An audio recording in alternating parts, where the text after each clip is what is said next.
Mungkin teman-teman juga di Papua, juga di Indonesia sering bertanya, sebenarnya apa sih hubungan antara kapitalisme dan kolonialisme? Apakah kolonialisme itu sama dengan kapitalisme?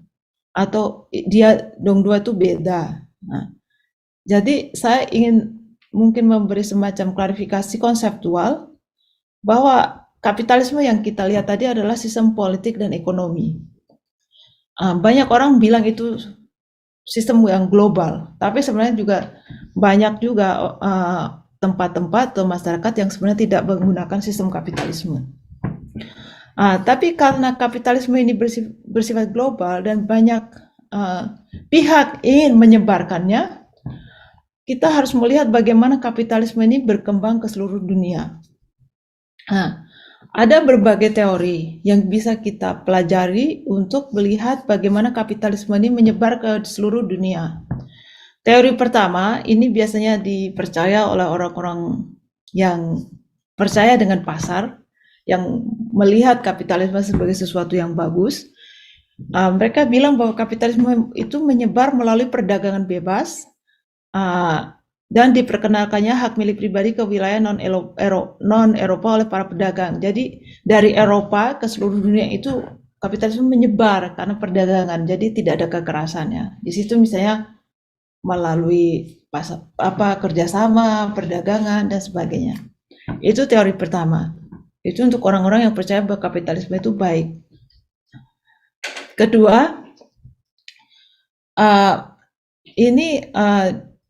teori kedua mengatakan bahwa kolonialisme itu adalah cara dominan untuk ekspansi sistem kapitalisme ke luar Eropa. Di sini saya meminjam misalnya teori dari Bapak Lenin ini. Dia seorang organizer dan pemimpin politik ya di Rusia. Dia bilang bahwa imperialisme itu adalah tahap paling tinggi dari kapitalisme. Jadi di sini terlihat bahwa imperialisme itu adalah tahap terakhir dari kapitalisme, tahap paling tinggi. Nah, dia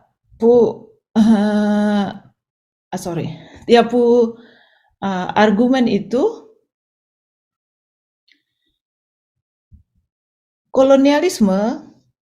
dia argumen begini, kolonialisme dan imperialisme merupakan krisis overproduksi. Jadi gini, kalau kita bicara kapitalisme kan ini industri, misalnya di Eropa di industri ya, banyak pabrik-pabrik karena banyak pabrik-pabrik, banyak produksi. Kemudian pabrik-pabrik itu kan menghasilkan komoditas. Nah, pasar Eropa sendiri kan sedikit ya atau kecil ya dibanding misalnya Asia, Amerika Latin, Afrika begitu. Jadi di Eropa terjadi krisis overproduction istilahnya, overproduksi gitu. Dan para kapitalis di Eropa ini berpikir bahwa mereka perlu pasar baru, tempat baru, masyarakat baru yang mereka bisa jadikan target pasar begitu ya. Mereka bisa jual tuh barang-barang yang mereka bikin. Jadi menurut Lenin ini bahwa imperialisme dan kolonialisme itu terjadi karena Eropa membutuhkan pasar baru untuk ekspansi sistem mereka. Jadi koloni menjadi pasar baru bagi para kapitalis. Di sini kita juga belajar ya, ada dua konsep, misalnya apa sih bedanya kolonialisme dan imperialisme. Imperialisme itu kebijakan untuk memperluas kendali politik suatu negara ke wilayah lain, biasanya oleh negara-negara imperialis ya seperti Inggris atau Prancis gitu. Sementara jadi imperialisme itu lebih ke kebijakan untuk keluar gitu ya, memperluas kendali politik. Sementara kolonialisme ini kebijakan dan praktek pengambilan kendali atas satu wilayah. Jadi langsung ini pengambilan wilayahnya yang terlihat di kolonialismenya. Nah, di kolonialisme ini mengisinya dengan penduduk pendatang dan mengeksploitasinya secara ekonomi.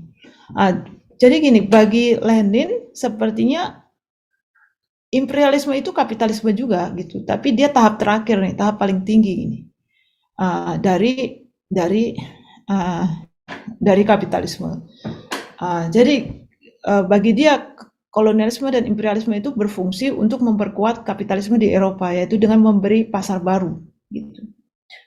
Yang jadi masalah, saya pikir dari teori ini kan benarkah seperti itu? Misalnya ketika barang-barang industri dari Inggris yang banyak itu, apakah semuanya bisa terserap oleh koloni seperti India atau Indonesia waktu itu ya? Yang ketiga, menurut saya teori yang menurut saya paling menarik dari 3 teori tentang kolonialisme dan kapitalisme ini adalah bahwa kolonialisme merupakan bagian penting dan integral dari munculnya kapitalisme di Eropa dan Amerika. Jadi, kalau kita lihat kapitalisme di Eropa, kita tidak bisa tidak melihat peran dari koloni, peran dari kolonialisme. Jadi, ini agak subtle ya, ini, tapi saya pikir kita melihat kapitalisme Eropa itu tidak bisa tidak kita akan melihat peran yang dimainkan oleh tempat seperti Indonesia waktu itu ya, atau India dalam mengirim barang-barang mentah ya. Jadi kita melihat di sini teori ketiga, kolonialisme adalah bagian integral dari munculnya kapitalisme di Eropa dan Amerika. Dan proses ini melibatkan kekerasan dan perebutan kekuasaan politik suatu wilayah. Jadi, ekspansi kolonial Eropa ke Asia, Afrika, dan Amerika memungkinkan adanya revolusi industri di Eropa. Jadi, melalui bahan mentah seperti katun, waktu itu ya, kapas, rempah, dan akumulasi kapital dari daerah koloni, orang Eropa bisa mengembangkan kapitalisme gitu loh. Jadi kapitalisme ini nggak mungkin tidak menggunakan peran orang-orang di peran-peran masyarakat adat, misalnya di Amerika, di India, di Indonesia. Jadi di sini kita belajar satu konsep dari juga geografer bernama Bapak David Harvey ini juga yang mengajar di New York, CUNY. Dia menggunakan, kalau teman-teman bicara sebelumnya tentang akumulasi primitif, kita sekarang belajar satu konsep yang disebut akumulasi melalui perampasan atau accumulation by dispossession. Jadi kita melihat bahwa kapitalisme itu tidak berkembang dengan perdagangan bebas yang tanpa kekerasan tadi, atau melalui primitif, melalui kelas pekerja di Eropa. Ya oke, mungkin mereka ada eksploitasi di sana. Tapi yang terjadi sebenarnya, dan lebih banyak terjadi sampai sekarang, kapitalisme itu berkembang melalui akumulasi melalui perampasan atau accumulation by dispossession. Jadi misalnya perampasan tanah dari masyarakat asli adat memungkinkan adanya ekonomi perkebunan dan ekonomi perbudakan modern. Jadi di Amerika, kalau tidak ada akumulasi, tidak ada perampasan, tidak pernah akan ada kapitalisme Amerika. Jadi Bapak David Harvey ini bilang bahwa kolonialisme adalah cara perluasan kapitalisme. Dan dia menggunakan istilah akumulasi melalui perampasan ini dari teori Marx tentang akumulasi primitif. Jadi dia yang mencakup komodifikasi dan privatisasi tanah dan pengusiran misalnya petani atau pemilik tanah dari tanah mereka. Kedua, misalnya cara-cara yang dia sebut sebagai perampasan dengan akumulasi dengan perampasan itu adalah perubahan kepemilikan tanah dari milik kolektif, klan atau negara menjadi milik pribadi. Tadi ingat ya, ada soal kepemilikan pribadi. Komodifikasi tenaga manusia, ini tadi yang kadang-kadang secara eksklusif disebut primitive accumulation atau akumulasi primitif. Tapi yang menurut saya menarik adalah penindasan terhadap cara atau gaya hidup lain yang non-kapitalis, seperti cara hidup masyarakat adat, begitu ya. Jadi masyarakat adat ini dianggap tidak berguna, cara kerjanya tidak efektif, tidak efisien, dan sebagainya. Akumulasi dengan perampasan itu tentu saja termasuk juga perampasan sumber daya alam.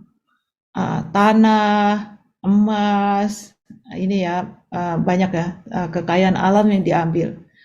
Monetisasi relasi sosial, maksudnya relasi sosial diuangkan gitu ya, misalnya melalui pekerjaan rumah tangga misalnya seperti itu, dan perdagangan budak dan lain-lain.